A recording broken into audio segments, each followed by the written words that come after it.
Alright, so 2016's Batman v Superman Dawn of Justice is directed by Zack Snyder, written by Chris Terrio and David S. Goyer, and introduces Ben Affleck as Bruce Wayne slash Batman. It also brings back Henry Cavill as Clark Kent slash Superman.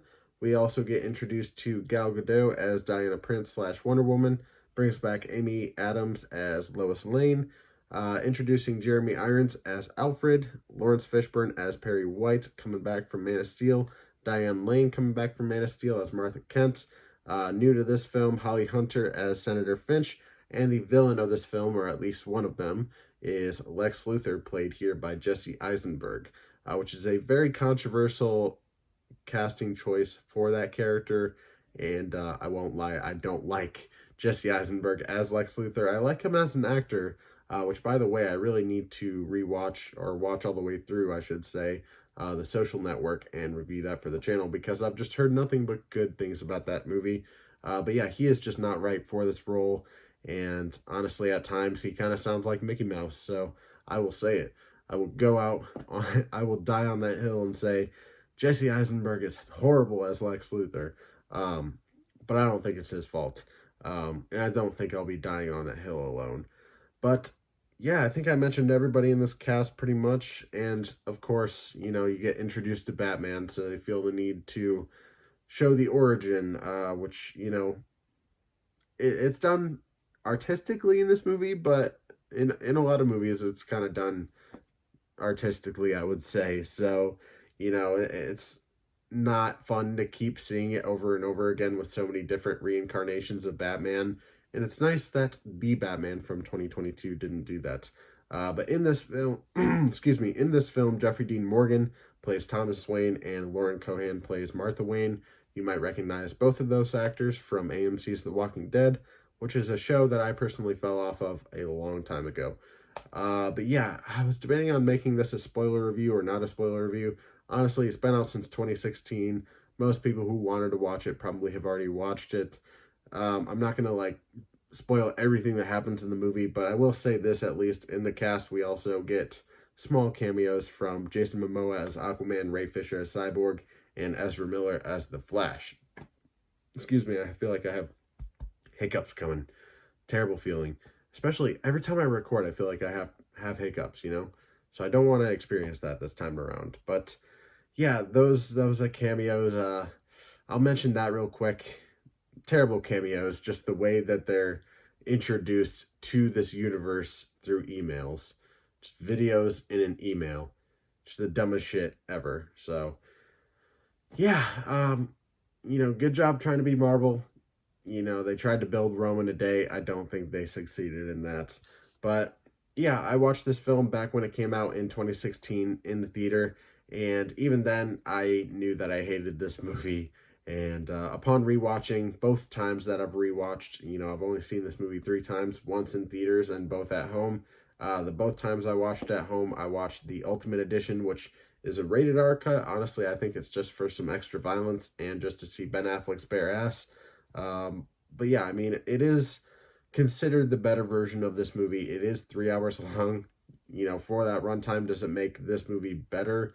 A little bit, but not quite enough to really make this movie fantastic for me, which it definitely isn't, because there's so many things that they try to do in this movie. I think I actually have it written down on this paper here. This movie was trying to do so many things in one film. It was trying to introduce Batman, Wonder Woman. It was trying to set up the Justice League. It was trying to be a Man of Steel sequel. It was trying to be the DC equivalent of, you know, Captain America Civil War. And not only that, but they shoehorned a bunch of characters in that could have been saved for the future to make things feel a lot less messy. You know, as the idea of Batman v Superman, you know, a Batman fighting Superman in a movie, is that worth making a movie about? When you get down to the fight of it, which it takes a really long time, especially the Ultimate Edition, it takes a really long time to get to that. Not necessarily, but at the same time, the fight is so fun to watch. And in the Ultimate Edition, as opposed to the theatrical, I'm pretty sure the theatrical doesn't do this, but in the Ultimate Edition, it does switches to the 4:3 aspect ratio that it does in Zack Snyder's Justice League. And when that happened, I was just like, oh yeah, this is badass. And I very much enjoyed the scenes of them fighting. I think those are some of the best scenes in this movie, if not the best. Um, that being said, it doesn't last very long. It probably doesn't even last 10 minutes of them fighting until they're on to the next thing. And that's where the disappointment comes in, because the movie is called Batman v Superman, and most of the runtime is just about them hyping up the fight, and then they fight for a little bit, and then they're just like, all right, we got another fight to go to. And the friends I watched this with, the first time I watched this in the theater, they loved this movie. They were hyped about it. And I'm sure there were some people that liked it too. I'm sure there's people that still like it to this day. Comment down below if you like this movie. Um, for me personally, there's things I like about it, but I wouldn't personally say I love or like this movie even really. I don't know. Maybe I like this movie, but I don't really like this movie. If that makes sense. But yeah, they really enjoyed it, and when I came out of it, I was just so bitter about it. I was just like, "What movie did you watch?" Because that movie was terrible. I was just so pessimistic about it, and over the years, it's grown on me for sure. I still see so many issues with it, but there's things in particular that I won't completely mention here that make me enjoy it more than I did before, and partially because of Zack Snyder's Justice League. There's things that they do in there that actually make the experience of this movie, enhance because of what they do in there. So that, kudos to Zack Snyder for being able to do that and kind of change some opinions that I had about a previous movie that he had. But I will say this, the opening scene of this movie, you have Bruce Wayne going into Metropolis as it's being destroyed, as Zod and Superman are fighting. And, I said before that the scenes of them fighting are some of the best in the movie. I lied. The best scene in this movie is actually in the very beginning of this film. You don't even see Bruce Wayne as Batman. You just see him going into the city. And to be fair, he is trying to just save this, like, random dude named Jack that we don't even fucking know or care about. But it's just so impactful when you see him run at this falling building into the debris, and he's like saving a fucking kid and shit, and like helping one dude who has like a pillar on his legs, and it's just like, damn, dude, this is the shit I wanted from this movie. And then I love that aspect about the film, but it's interesting the way it plays on the way Batman and Superman and how Clark Kent and Bruce Wayne, how they feel about each other and vice versa, if that makes sense, how they feel about not only, Bruce Wayne feeling about Clark Kent, but especially Bruce Wayne feeling about Superman, what he thinks about him. They both have their opinions, and you can kind of see where both of them are coming from, but at the end of the day, Batman kind of feels like more of the villain in here, and, they do things in here like him not being, him not really having regard for human life, him basically going out there and like killing the criminals, which is a much different take on Batman, which is something I'll actually bring up here. Jeffrey Dean Morgan would make a great version of Thomas Wayne in another universe, because in the Flashpoint comic book, Thomas Wayne is the one that becomes Batman. Bruce Wayne is the one that dies in the alley. And I've always thought Jeffrey Dean Morgan would be awesome as that version of Batman. But honestly, we kind of got that version of Batman in this movie here. And, I don't mind the way they portray Batman in here, but I don't love it. And we only get maybe 2, maybe 3 scenes of him where he really does feel like Batman to me. The warehouse fight, I would say, is probably the best Batman moment in this movie. And I would say that scene I mentioned in the very beginning is probably like the best Bruce Wayne moment. I can see, for me personally, I feel like I can see Ben Affleck better as Bruce Wayne than as Batman. I think I like his Bruce Wayne more than this Batman in this movie, because at times they almost feel like 2 different characters, especially when you get towards the end when the fighting stops between Batman and Superman, and then the fight kind of focuses towards all of them trying to fight Doomsday.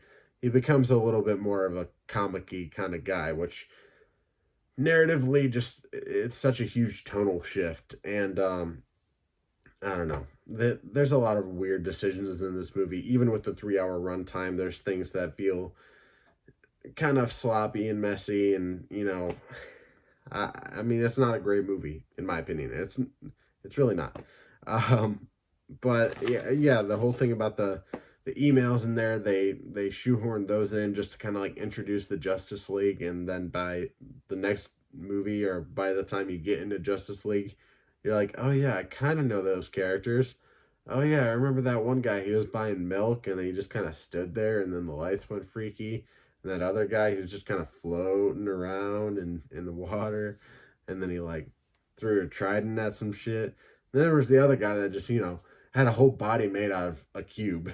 But yeah, it's just like that's not how you introduce those characters. They literally, like I said, were trying to build Rome in a day. They wanted to rush this universe. They wanted to be Marvel so quickly, but they didn't realize that Marvel took many years to get to the point where they're at. And they're still building and they're still learning. And it's just like, you can't do that all in just a couple of movies. And I think at this point, when it comes to James Gunn being, the head of DC, or at least one of the heads of DC, he has a lot more vision for that kind of stuff. He's worked with Kevin Feige, so he knows that you gotta build it up slowly. And this is literally just the second film in the DCEU, and they're already introducing the entire Justice League. And it's just like, and then they do the whole, spoiler alert, but Death of Superman plot line in here with Doomsday. It's just like these are things that you could have saved for other movies and made this movie feel a little less convoluted. But instead, they just wanted to shoehorn everything in there, and they just wanted to like get to the Justice League as quickly as they could. Um, yeah, I mean, and as for Henry Cavill as Superman in here, Clark Kent, I mean, he's fine, but I feel like he kind of gets pushed to the side and gets made to look kind of weak. And I don't know, I just never really cared for his portrayal in here either, really. When it comes down to it, I'm starting to realize that I just, the more I talk about this movie, the less I like it.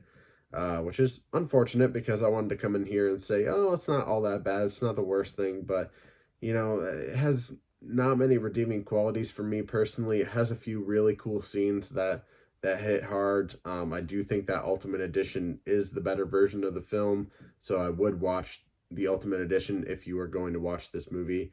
But yeah, I mean, there's the whole dream sequence in this movie that just kind of feels like it happens out of nowhere. It just like comes out of nowhere. And I remember the first time watching this, I was a fan of DC. I can understand like stuff with the Flash, like Barry Allen talking to him and stuff like that from the Speed Force. Sorry, I said this wasn't gonna be like a huge breakdown or anything like that, but I'm like saying a bunch of stuff. But yeah, I mean, like for the most part, I can understand that stuff. Um, I think I remember I can't talk. I think I'm remembering now in the theater. I couldn't really tell what he was saying because I kind of had to watch breakdowns when I got home later of what he was actually saying. Don't ask me what he's saying now because I can't tell you what the whole speech was that he said, but he was basically saying how Lois Lane is the key. And, when that happened in the theater, I'm like, I get it. It's like supposed to be the Flash, right? I'd watched the Flash with Grant Gustin on the CW previously, so I had familiarity with it, but at the same time, it just felt so, I don't know. It felt like a Jack in the Box. It felt like they were just going to do, and then oh, we need a cameo from the Flash. All right, here we go. Oh, want to see this alternate universe of evil Superman and shit like that. I'm just like, what are you? And to think that it really doesn't even go anywhere when it comes to like these DCEU movies. We're not going to see where that goes because, I mean, it kind of went places a little bit in the Zack Snyder's Justice League, but they just kind of built upon what was there and didn't really explain what was going on or what it was leading towards. They didn't really do anything with it, I feel like. So it just kind of felt like a waste of time. And I know this scene that I'm mentioning, the dream sequence or whatever, it happens in the theatrical edition too. So it's just like, that doesn't feel necessary. Again, it just feels like, hey, let's shoehorn this plot in so we can set up this future thing, which excuse me, might not even happen. We're gonna get the Flash movie. We're gonna get, we obviously got Justice League, so we got some of it, but it never feels like they fully held up their end of the bargain and showed everything they were kind of teasing to show, you know? So it's inevitable. I thought it was going to be inevitable that this universe would fail eventually and they would probably reboot the whole thing. Maybe they should have done it sooner rather than later, but yeah, I mean, this film isn't great. I'd probably give it a discounted ticket, and that's me being nice to it, honestly. Because I do think it has a few really solid scenes, like I mentioned, the very beginning scene, the fight scenes with Batman and Superman, I think are pretty solid. You know, Gal Gadot, I think, is pretty cool as Wonder Woman here, but again, she kind of feels a little shoehorned. Um, but yeah, for the most part, not the worst movie I've ever seen. It's not Morbius level of bad, but it's kind of getting there. And they're at the same time, Morbius kind of felt simple at times, and then this movie is just like there's so much here to like unpack. It's a 3 hour movie. You know, they fit so much into that 3 hour movie. You know, a 3 hour movie shouldn't feel like it has way too much going on. It should feel like, oh, we're spreading this story out. But no, it's just like, all right, we're doing this. All right, we're doing this. All right, it almost feels like Zack Snyder and the writers at times have ADHD while they're writing the film. And yeah, I mean, no disrespect to them personally, but yeah, this one just ain't for me, dog. So yeah, like I said, discounted ticket for this film, 2016's Batman v Superman: Dawn of Justice. I know that probably wasn't my best review, but it's getting late, and I feel like I'm just going to keep coughing if I keep talking, so I kind of got to cut it short. I apologize. So, yeah, tell me what you thought of 2016's Batman v Superman: Dawn of Justice. Did you love it? Did you hate it? Are you in the middle? I definitely enjoy aspects about this film, but I wouldn't quite say I like it, so that's just me personally. Have you not seen this film? Are you planning on watching it anytime soon? Why or why not? Comment that down below. Oh my god. And really anything and everything, I would love to hear from you. And a question for you to answer down below. Do you think I should review all the DCEU movies that are out right now at least? Or do you think I should just stick to, you know, the next one I do is Justice League and then Zack Snyder's Justice League? I would love to know what your opinion is down below. But yeah, leave a like on the video, subscribe, hit that notification bell so you never miss an upload, and I will see you in the next one.